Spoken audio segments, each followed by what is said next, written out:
Hey everyone, my name is Rosano. I'm a lifelong Bay Area, San Francisco, Marin County resident. Got started in outreach in the mid 90s when I built a 10-inch Dobsonian with John Dobson at the Morrison Planetarium. He was teaching classes back then. 9 weeks, you start with 8-inch tool on a 10-inch mirror. Grinding is a caveman's job, you would say. It's like 23 hours to grind the mirror down to the thickness in the middle of a penny plus half a thin dime, is what he called it. So Dobson was a great inspiration for me. And I started doing outreach soon after that with the Astronomical Society of the Pacific, and had teacher partners in a program called Project Astro, and have worked with a lot of teachers over the years. I joined NASA's Solar System Ambassador Program about 18 years ago, doing public talks on NASA projects, James Webb Telescope, Mars rovers, Apollo. And I was following commercial spaceflight for as long as I can remember. I was 9 when they landed on the moon for the first time. And in 2004, I saw Richard Branson announce that they were going to take this Spaceship One technology and make a bigger version and start flying people to space. And I never thought I'd have a chance to fly to space. But that was like, oh wow, I think that could happen. So I watched it for a few years, bought a ticket in 2010, flew on the Galactic 4 mission in 2023. So I have like half hour or so of slides here, a few movies, they're short movies, 2 minutes. There's a movie with the whole launch. So I'll take you through some history and the launch sequence. Raise your hand if you have any questions.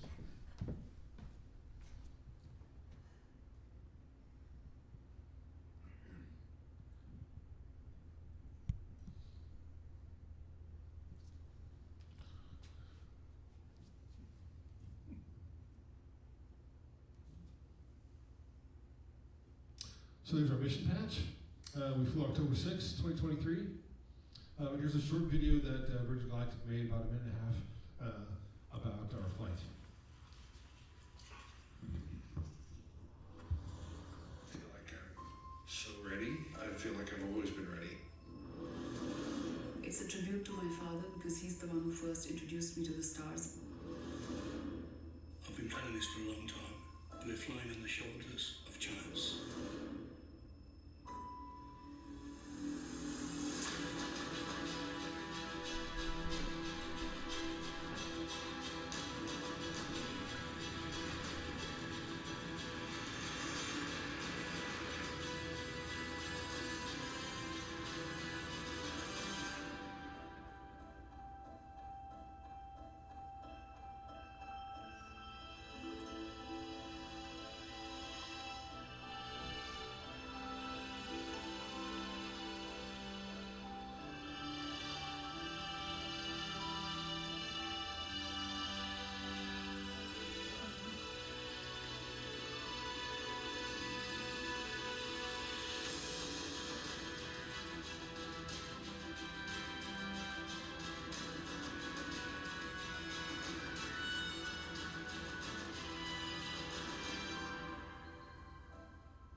So that was our day.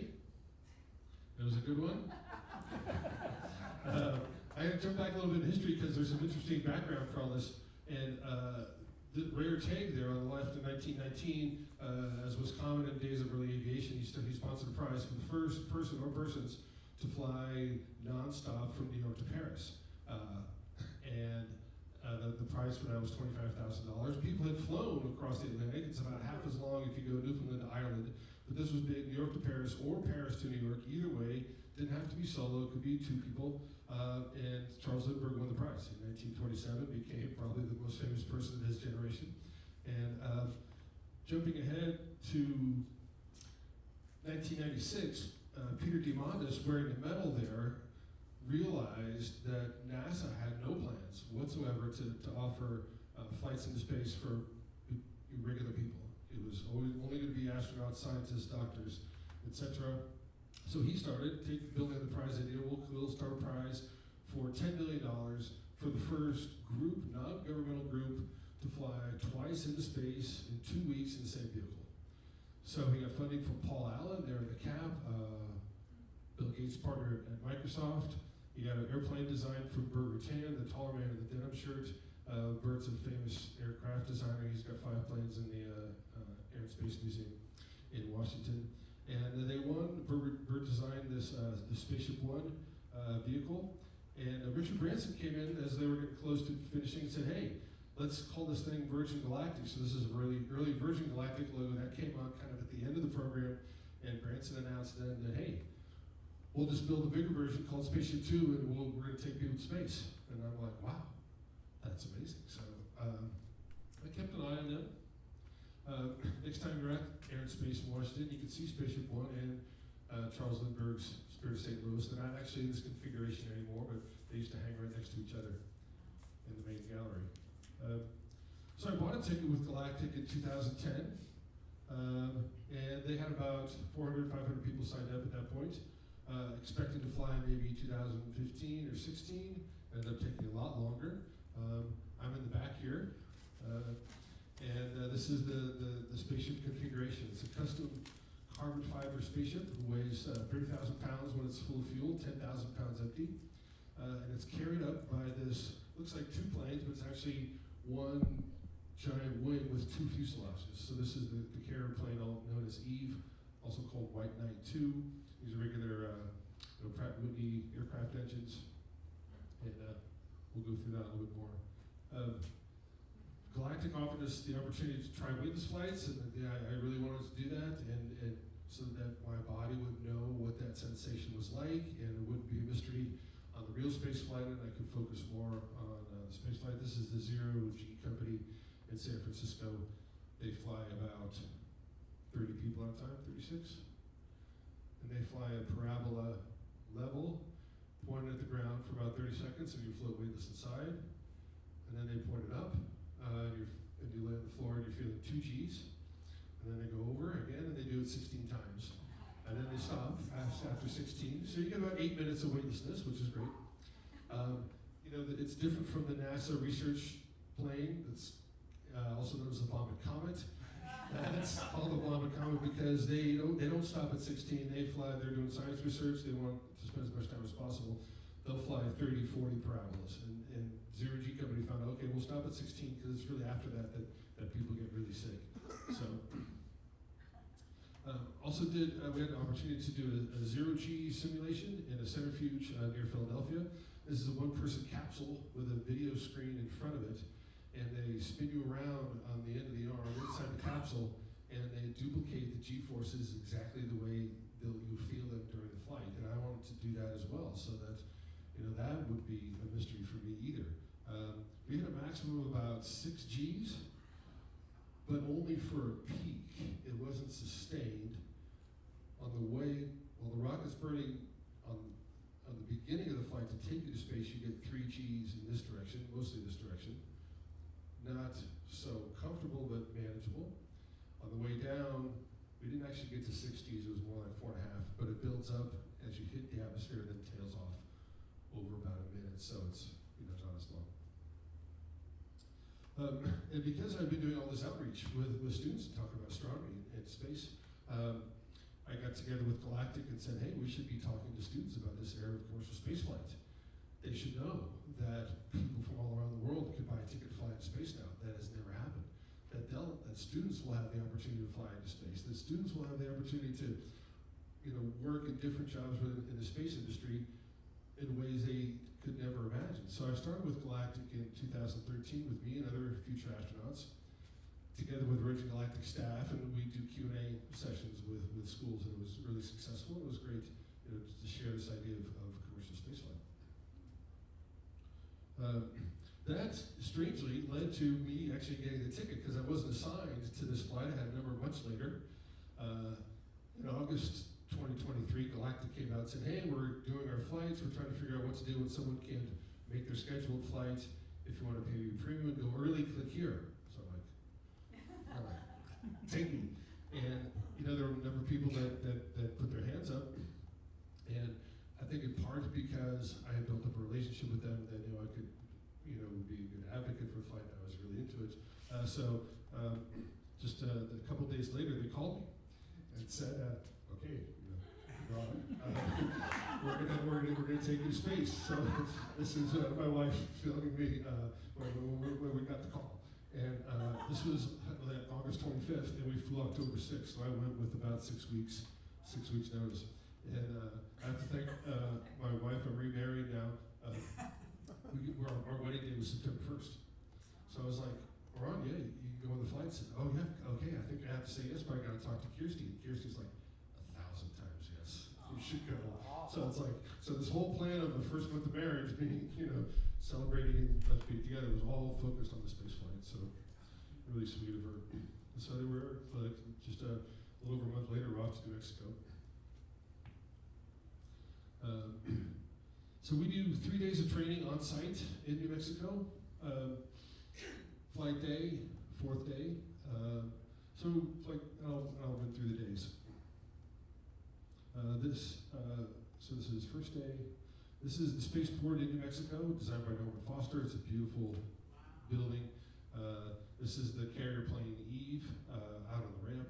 It's actually sized to fit 2 of these and 5 spaceships. Looking ahead to further operations. They've only flown 1 spaceship so far, but this is it. The entrance back here, you come in this way, on the road. And as you arrive, it's a very dramatic entry. These doors open and there's no doorknobs or anything. It's all just like, ooh. And you go down this really dramatically lit hallway, and you get to the end. It's like, oh wait, we're actually in a like a tunnel suspended from the roof of the building where you look down at the hangar, and we see the spaceship. So this is me and my crewmate Trevor Beatty, who's from the UK, and Numair Salim, first person from Pakistan to go to space. So it's a really dramatic reveal, and I've been there a number of times before. I'd seen the spaceship before, but this was really like went straight to the heart. Like, oh my gosh, I'm gonna be sitting in this thing in a few days. We got to visit the spaceship down on the floor. We had some moments of contemplation and like, wow, I guess this is really gonna happen. That is like the real thing. And here's an overhead view so you get a little better idea of the configuration. So pilots fly on this side because commander in an aircraft always sits left seat, and they want the commander sitting on the side where you can see the spaceship. This is the spaceship in the middle. Actually, the rocket engine is not in there in this picture. This fuselage is completely empty, and although it looks like windows, these are just stickers, decals, so that it looks a little more normal. But yes, this is like Bert Rutan, his custom design. First day we trained on getting in and out of the seats, because that's not so easy. You don't just when you're weightless, you just can't sit down. So they taught us that you had to kind of rodeo. We call it rodeo into the seat, where you just like grab the middle seat belt and you pull yourself in and do your seat belts. This is Beth Moses. She's the astronaut trainer for Virgin Galactic, head astronaut trainer. This was her 6th flight, so she's like running out of room on her sleeve for patches. So it was Trevor and Beth and Numair and I in the back, and 2 pilots in the front. We did our photo shoots, and then we came back the next day for training, and we kind of went through what our motions were going to be inside the cabin, and had a test flight in a small acrobatic plane. So this is the astronaut area, the training area. Beth on the couch there. This is the mock-up cabin that we practiced in. We don't bring cameras or anything, no phones, no social media while we're on the flight. They have cameras mounted at every window, and so each seat has a window adjacent to it and above it. So there's a lot of windows in the back. 16, I think, in the back. This is our pilot for the flight. Our commander was Kelly Latimer. This was her first flight as commander. And on the right-hand side, we had CJ Sturgo, who's flown 10 times into space more than any other human being. He flew 4 times with NASA on the shuttle, twice as commander, twice as pilot, and he's flown 6 times with Galactic. So it was really an honor for me to want to do is take us on this acrobatic plane, and take about a 20-minute flight to fly some turns with G loads, like we feel in the spaceship, and also some moments of offloaded G where we're just weightless inside the plane for a moment, just to kind of get our bodies used to the extreme forces. So this is a short video from that.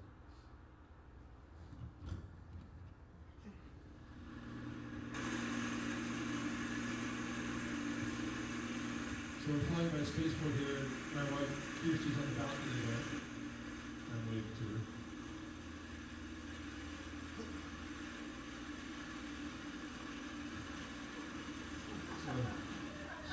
So it's CJ's flying all these kind of stunt pilot dudes. It's really exciting. And then he says, okay, you know, at one point I'm going to fly up above the spaceport. I want to hand you my phone so you can take a selfie with us.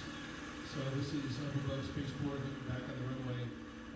The whole flight takes off and lands on that same runway. And there you can see the desert around there in New Mexico. This is southeast of Albuquerque, high desert, about 4,000 feet in elevation.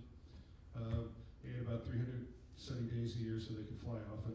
And it's right next to White Sands Missile Range, so it's pretty easy for them to get clear airspace and not have aircraft flying over. So here's the selfie from the flight. And we came back the next day for rehearsal day. So we had family and friends. I had 16 family friends, college friends, come out to visit us at Spaceport. I'm wearing the flight suit that they gave us for the flight. This is my grandson. He was 2.5 at the time, and it was pretty special for me to take him out there and see the ship. And like, I think when I first met him, when I first picked him up, one of my first thoughts was, this kid's gonna fly into space someday, you know, and I think he will. We practiced, you know, putting on our gear. We practiced in the spaceship itself. We run through the full flight timeline in real time. Pilots are talking to mission control, and we're getting used to the sequences of events as they happen.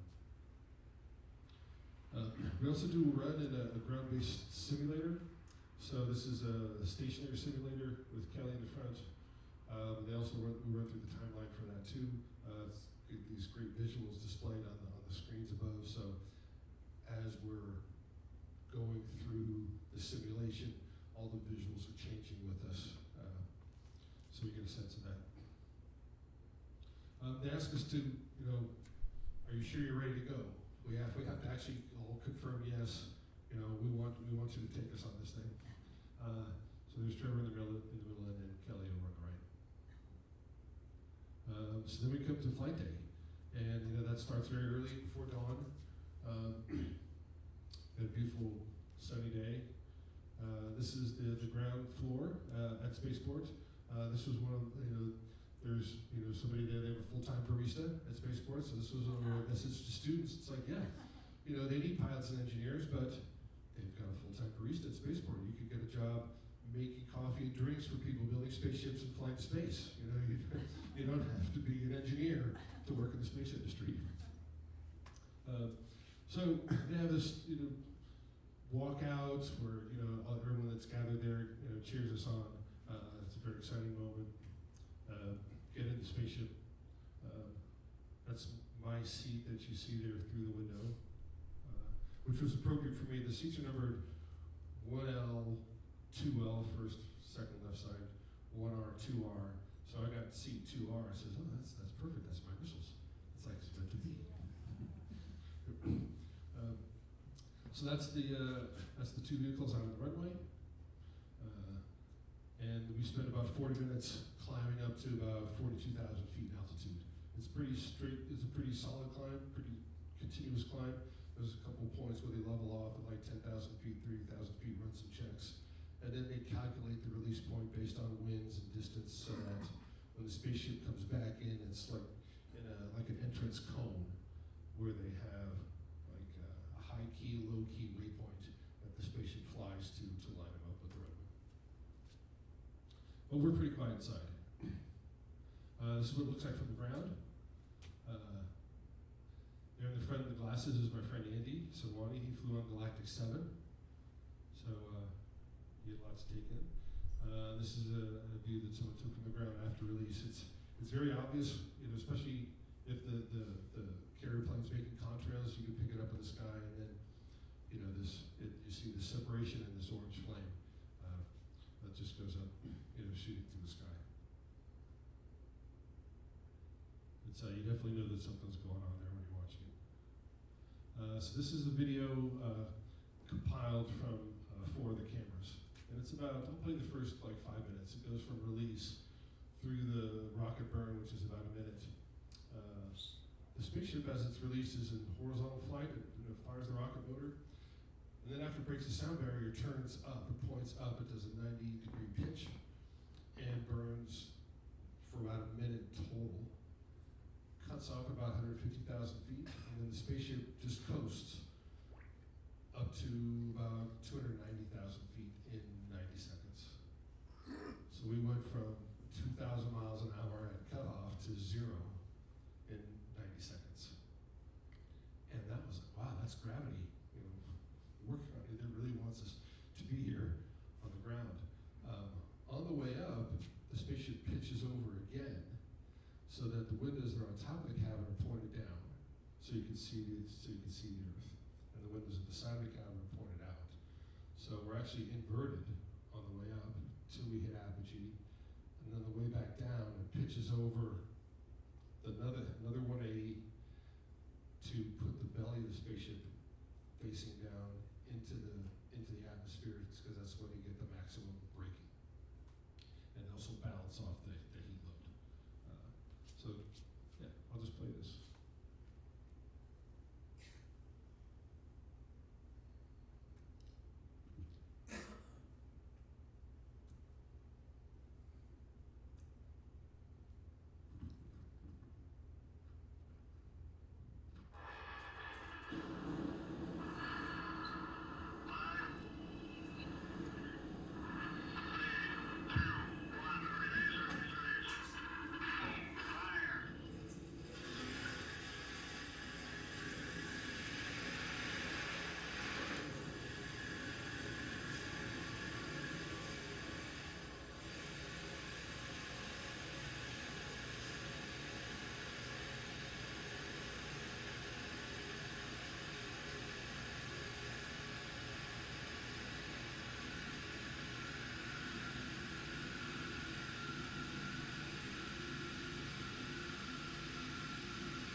That's the Rio Grande River there, off on the left side.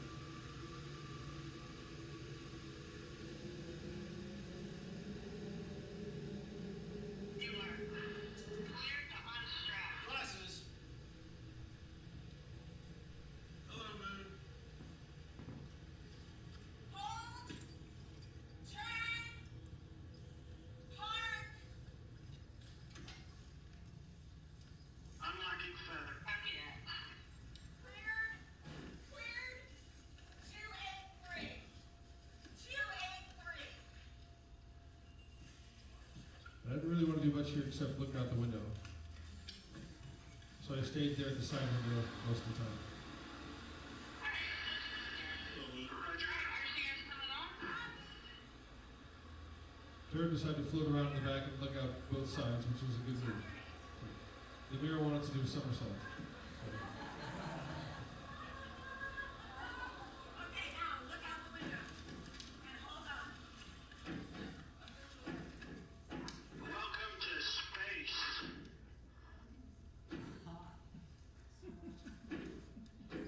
This was Beth's advice, is to let go and just float there if you felt comfortable in doing that.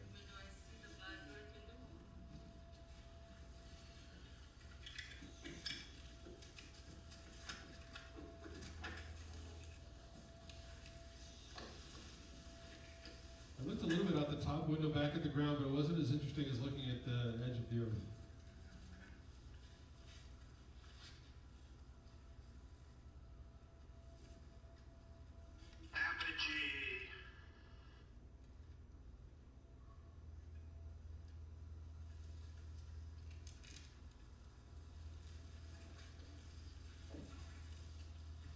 So at this point coming in, I knew I wanted to be one of the top windows, so that when the spaceship did the 180-degree pitch over, I could stay in one place and get this panorama down across the surface of the planet,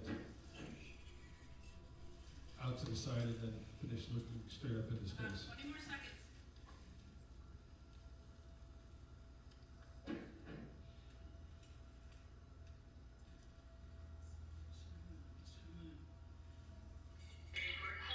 Yeah, good view.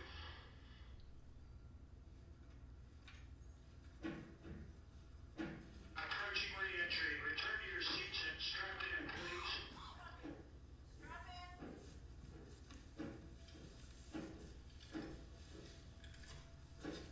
Good job, Aaron. You can hear a little pulsing of the reaction control system jets Yeah, just like that. Perfect. that are turning the spaceship. Get one.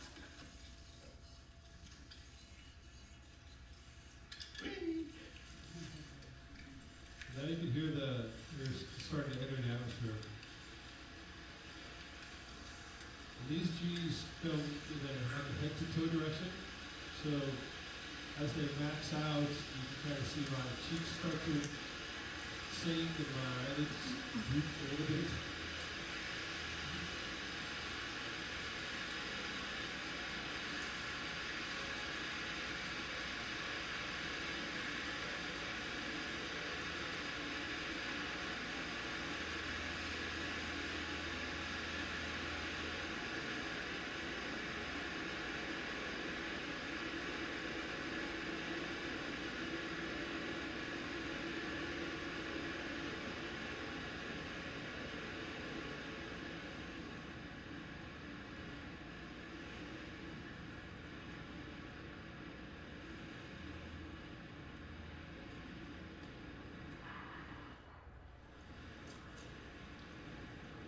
There's a little sign I made for my wife, a little I love you. So there we're at 65,000 feet, so now we're back in, and then the rest of this is just about 10 minutes of gliding back to the runway. So this video is on YouTube too, so if anyone would like to watch the whole thing, I don't know if we want to move on or what, probably want to watch the whole thing now. Yeah. Yeah, all right. For me? What fuel they use for the rocket? Yeah, so it's a hybrid rocket. There's a tank of nitrous oxide inside behind the passenger cabin, and the rocket, and then a cartridge of HTPB rubber for the solid fuel. So when they're ready to go, they open a valve, they light an igniter on the nitrous burns with the rubber. And it's much safer, it's much less dynamic system than like the standard oxygen hydrogen rocket. Okay, the other question I had was, Where's the sun? Pretty low in the east, so we flew around 9 a.m. Okay, so Yeah, 9:30. it didn't impact you directly at all? Not so much. I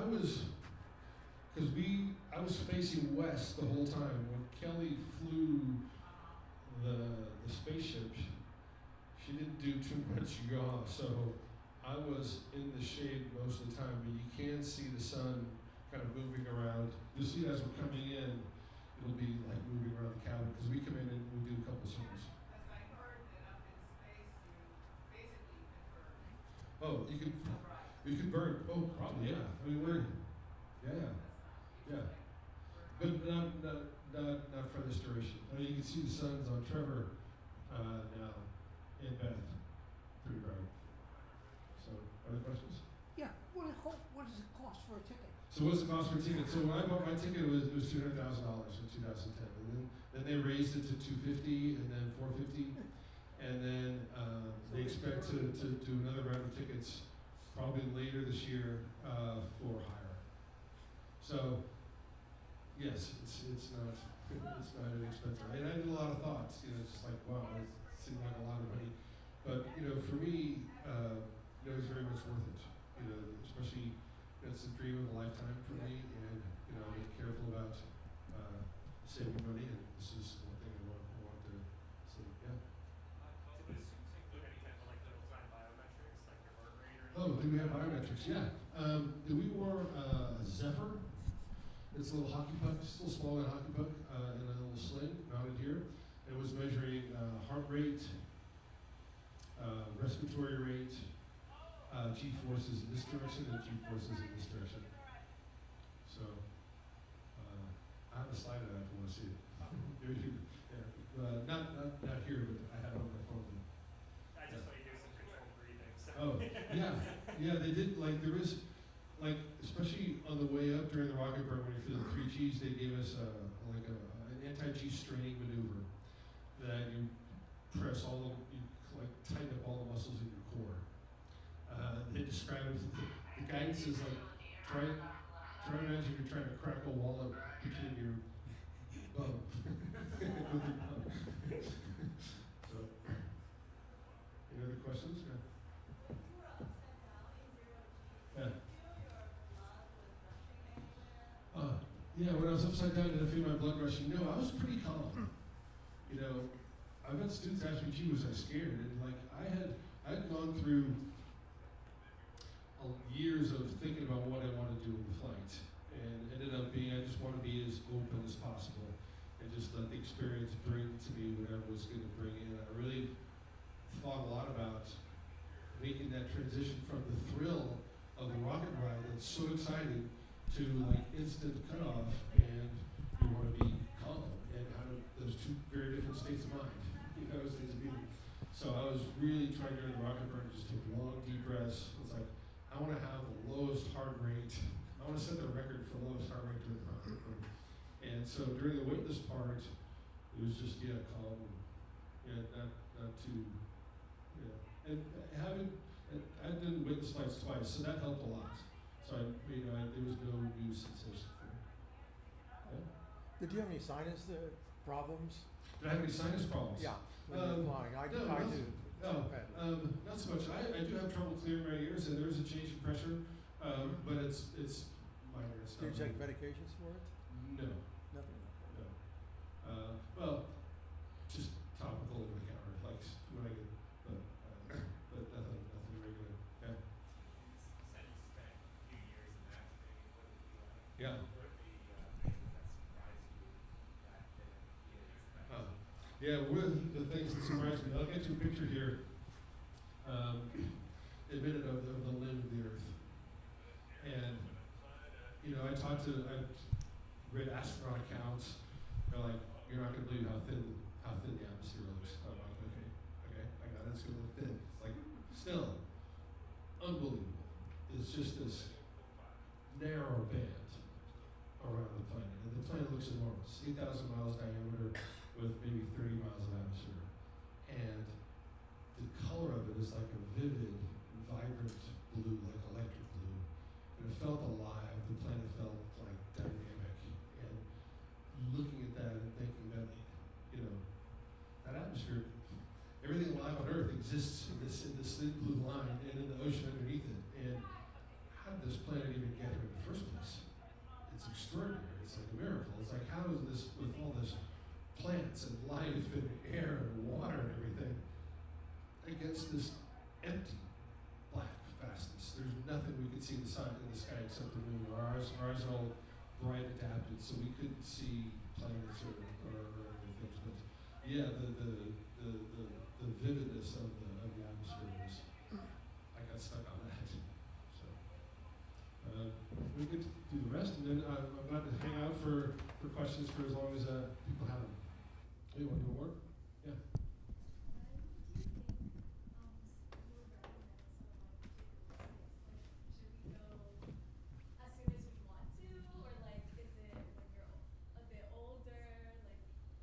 Oh, so when would I recommend someone to go?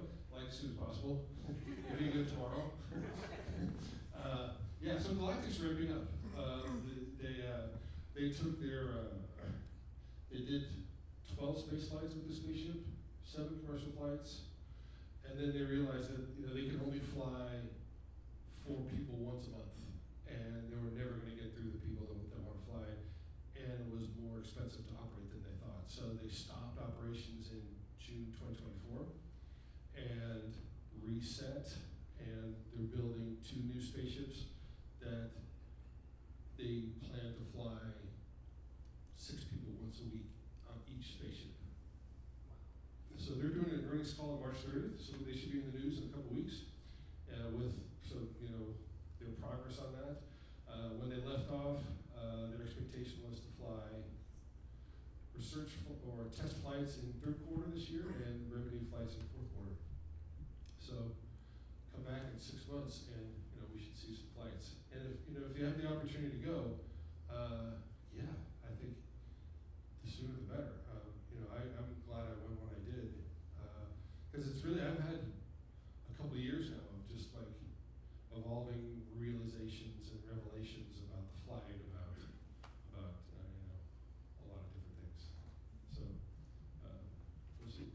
I just have a couple slides left. So yeah, this is what I got stuck on. This is just like this, the atmosphere. It's just amazing. So the spaceship comes in. This was the Bermutan innovation. It's like, oh wait, if we have a spaceship with these tail booms that can fold up, it'll act like a badminton birdie, re-entering the atmosphere. We don't have to have any systems for controlling it, making sure it's the right orientation. It's not going to come in sideways or backwards, ever, if you fold the wings up like that. And that was, a very innovative solution. After it gets down to 50,000 feet, they fold the tail booms back. Here we are on the way in above the runway. It's a pretty steep descent. I think it's like a 7-degree glide slope, whereas like a commercial aircraft's like half a degree. So I remember looking out the window like, oh, we're going there. It's like, it's going to be straight at it. This is another cool thing. You'll notice in the front that there's no wheel. So this is Bermutan again. It's like, well, spaceship's just going to land. They're going to pick it up and they're going to tow it. It's not going to drive itself around out there. It doesn't need a wheel to steer. It doesn't need the complication of a wheel that needs pressure. It doesn't need the space. It just uses skid pad, so it's a piece of wood. It's laminated wood that sits on the end. Simple, helps with the braking, and way less complicated. So this is our post-flight in-cabin selfie with CJ there on the left, our commander Kelly Latimer in the middle, and Devera, Trevor, and I, and Beth. So one of the happiest moments after is seeing family and seeing everybody, and great to see everyone there. My kids and son-in-law, stepkids, my sister. So yeah, that was a pretty special moment. And this is a short video that Galactic made. It's about 2.5 minutes long. I'll finish with that. On the drive up here, I was looking over at the eastern sky and starting to get a little bright from the sun, but I could see the Big Dipper. I said, oh, if we can see the Big Dipper, we can see Polaris. So we found Polaris, and Polaris is the star, the pole star in our patch. And there was Polaris right out the front windshield going north on the southern road, takes the spaceport.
I'll just leave that as the last picture. Well, that's taken from one of the video cameras. So, yeah, just it's like you get such a sense of the planet. It's like as much time as I'd spent looking up at stars, it's like seeing the planet in the blackness is just amazing. It's really transformative. You know, I look at things in a lot different way now. You know, I just look at we're all here on this planet together. We're all breathing. We're one uniform, one common volume of air everywhere on Earth. You know, I see the killing, the hatred, and it just seems like such a waste. It's so sad. So, you know, I'm really hoping that there's more and more people flying. You know, more and more people will kind of come around to that kind of thinking. So far in space, there's been about 780 people total, about 130 on commercial flights with Blue Origin and Virgin Galactic, and you know, still less than 1,000 ways to go. So, yeah, expect a lot from Galactic in the next year. Hopefully, they get their 2 spaceships up and going as planned. And Blue Origin has flown, 17 human flights with 90 people. They just stopped their program very unexpectedly in January. They were talking about building more launch vehicles, and they were flying once a month with 6 people most of last year. And they decided to take the 300 or 400 or 500 people they have working on the suborbital New Shepard program and move as many as they can over to their lunar missions in order to speed up that progress and try to land on the moon sooner than they would have otherwise. So they say they're going to do a 2-day delay with Blue, and then they'll come back in 2028 and start flying suborbital again.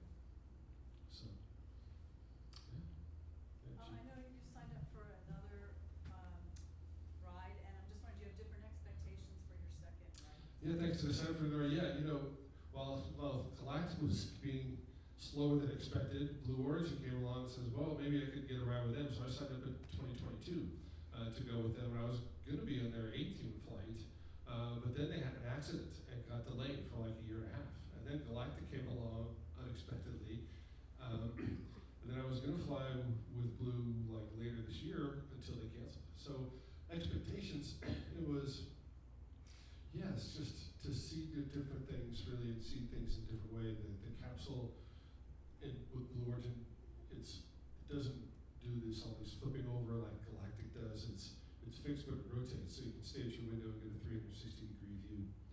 Goes a little higher, and you know, really for me, the opportunity was there to go again, and it's just like, you know, I just couldn't say no when they said, okay, yeah, we can fly you. Yeah, you know, I don't know if probably many of you are familiar with Frank White and the Overview Effect and the book The Overview Effect.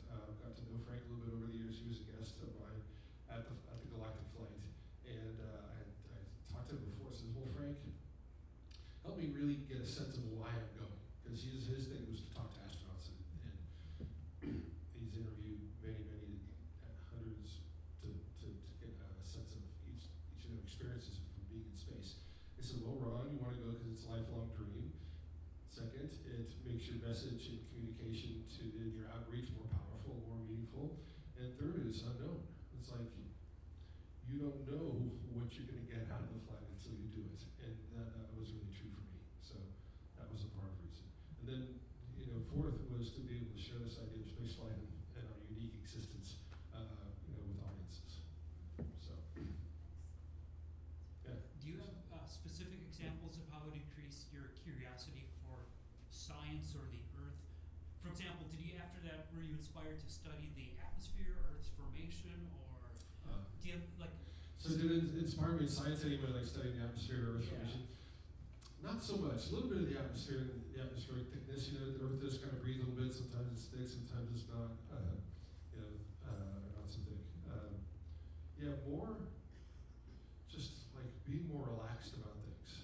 You know, see the planet just going around. It really makes me feel humble, and I was just so grateful to have had the chance. And yeah, I still get mad at traffic sometimes, but you know, you think about like we feel like, oh my God, I gotta be at this event, or I gotta have this product. I'm letting go of those kinds of things more. It's like, you know what?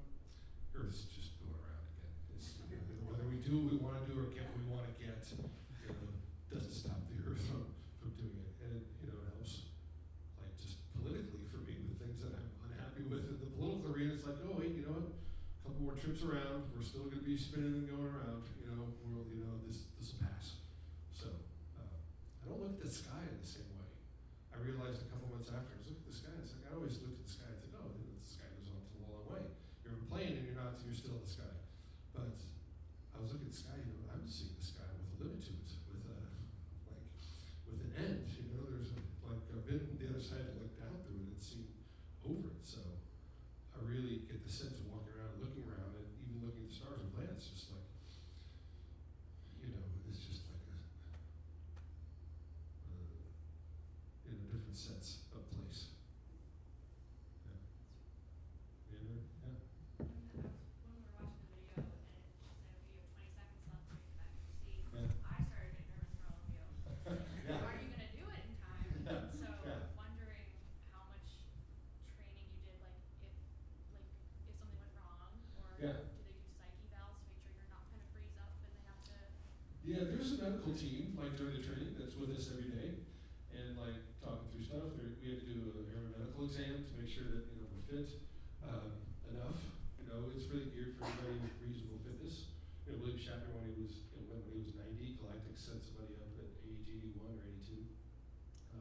So it's manageable. So we practiced a few things, that there's oxygen masks in little pockets, so if there's a loss of pressure, we practiced putting those on. We did practice our maneuvers in the cabin so that we weren't all like crowded onto each other. That was C.J. Sturko who was reading out the return to your seats, please. And he's an ex-Marine, and you really don't mess with him, and I love him. He's great. It's like I couldn't fly. I wouldn't pick anybody else to fly with because he's just like, he's so by the book and he's got it nailed down. But yeah, I wasn't going to stray so far from my seat, so I wasn't too concerned about getting back. And there was a practice, like if you can't get back into your seat, then sit on the floor. So, but I thought for years though, it's like, once they start flying hundreds of people, somebody's going to come back in somebody else's lap or like on the floor. It's just like human nature. It's like at some point. Yeah, we were careful not to do that. So they're watching us too. There's cameras inside. So Trevor was a big aviation fan, and he bought a check that was signed by our old right, like in the early 20s, as a souvenir. He had it in his thigh pocket, and he wanted to like get a picture of the check, like against the window, like in space. So I was sitting there and we're flying up, and I look at Trevor and I see he's like fussing around with something over there, and he starts to pull his paper out, and then I could hear on the comm, Mike, the commander, the cabin, the mission guy,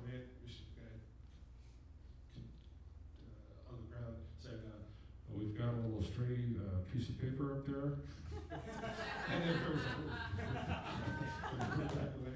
So, yeah, there was his. So the funny story, my grandson was there, and so he's like at some point after the flight, like a year after the flight, this story is something like this, maybe not exactly like this, but it's like my daughter says, oh yeah, like Theo, he went to class and he told his teacher, my granddad, my nono went to space and I saw a spaceship. And the teacher was like, oh, you have a great imagination. Like, because, and it makes sense because no one's used to your things like that. So, yeah.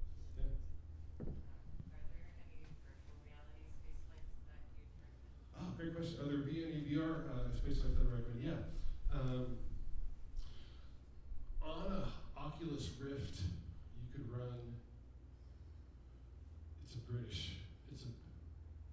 I'm blanking out of the name.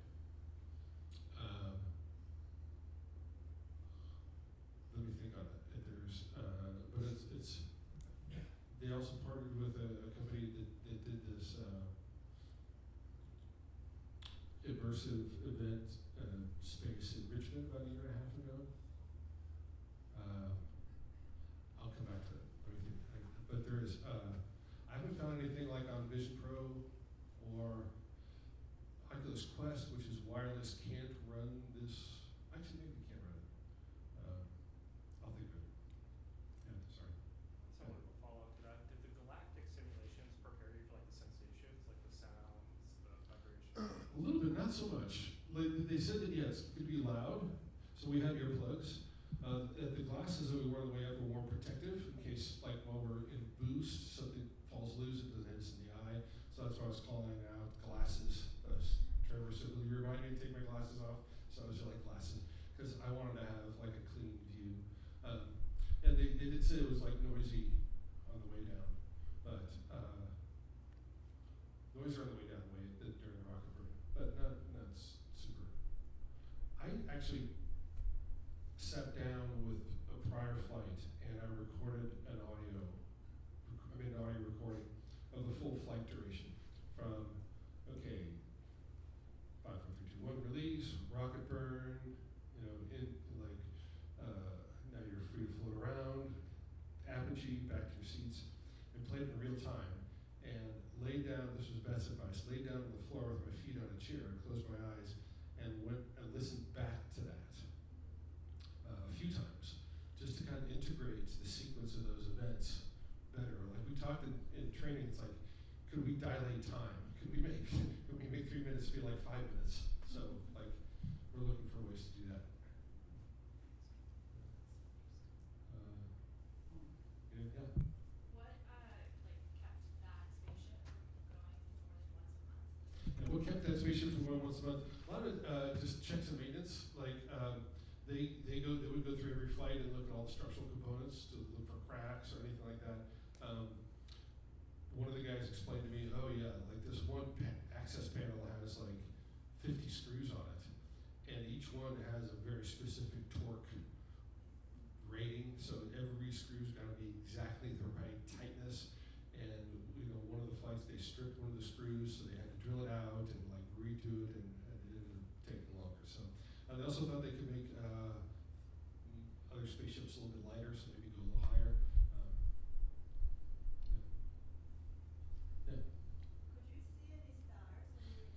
Yeah, can we see stars? No.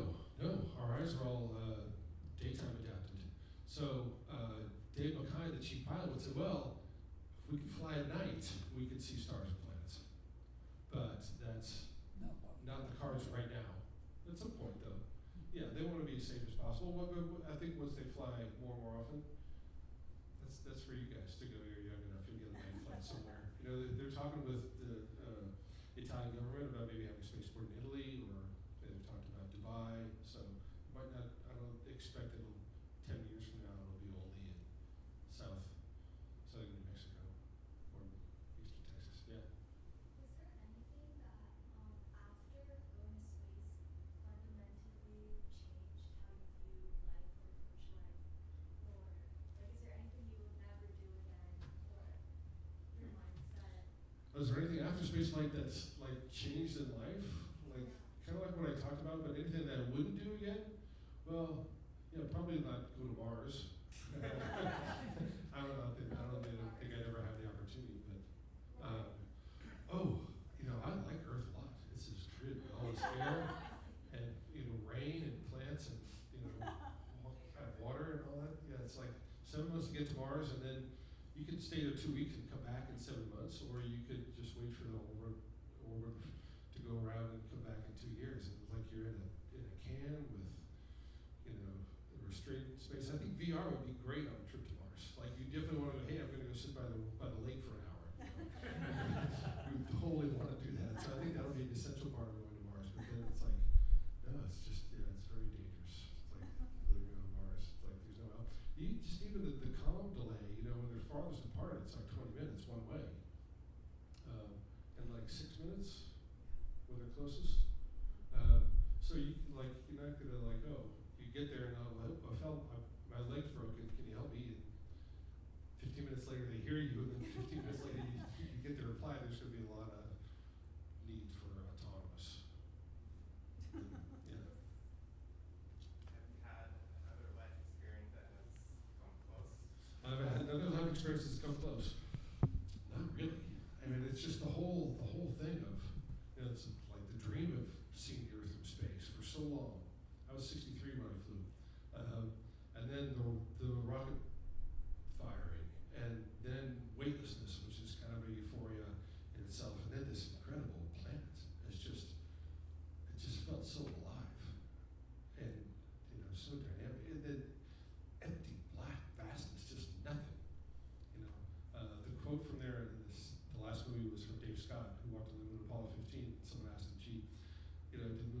orange, look kind of yellow, and he said, well, you see what you expect to see.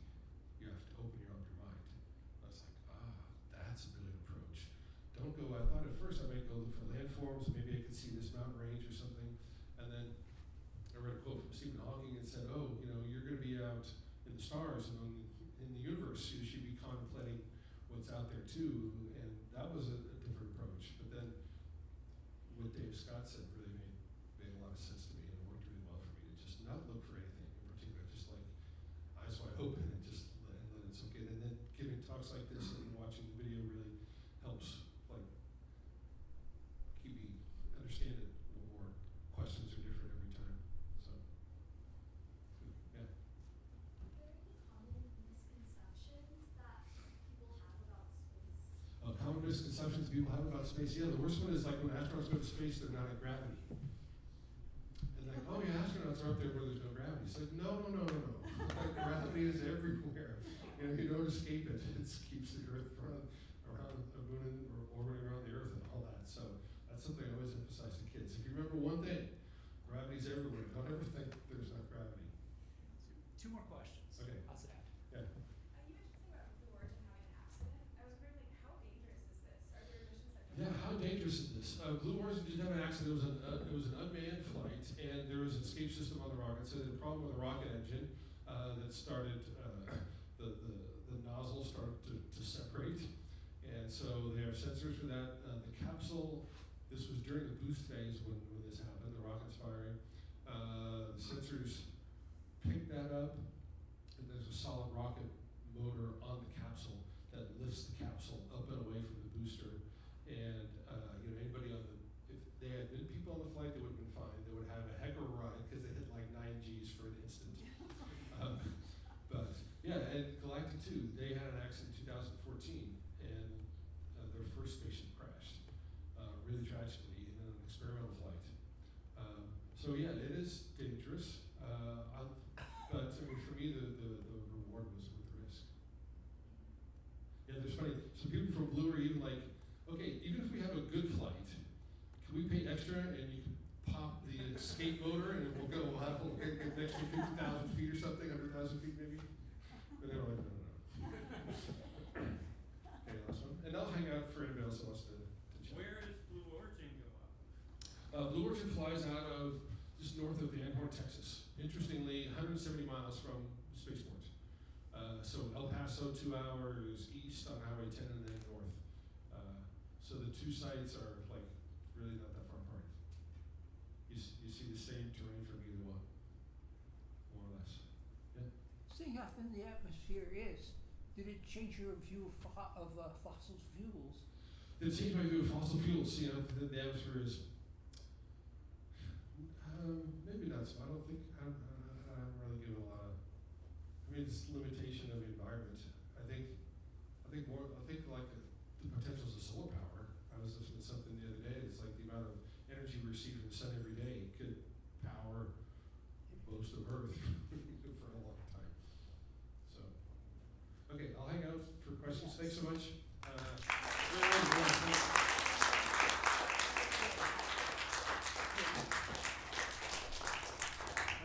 Okay, quick photo. Are you ready? 1, 2. Thanks, everybody. Thank you. Small thank you card to say thank you so much for coming out. Really Thanks for coming. Thanks for having me. We appreciate it. It's great to be back with the SFAA too. I had a great time in the 90s, doing glacier point trips and star trips. So I hope to see you all again. Yeah. And just in closing, yes, Ron will stick around for questions. 4 weeks from now is our next lecture, April 15th. So if you're not busy last minute doing taxes, you can come on out here. If you want yet another view of the Earth, the next lecture is a view from the bottom of the Earth. That is an expert on the Antarctic telescope. So that's literally some pretty cool stuff. With that, feel free to stick around, grab any snacks on your way out. I can't take them all home, so please take them off my hands. And thank you for coming out.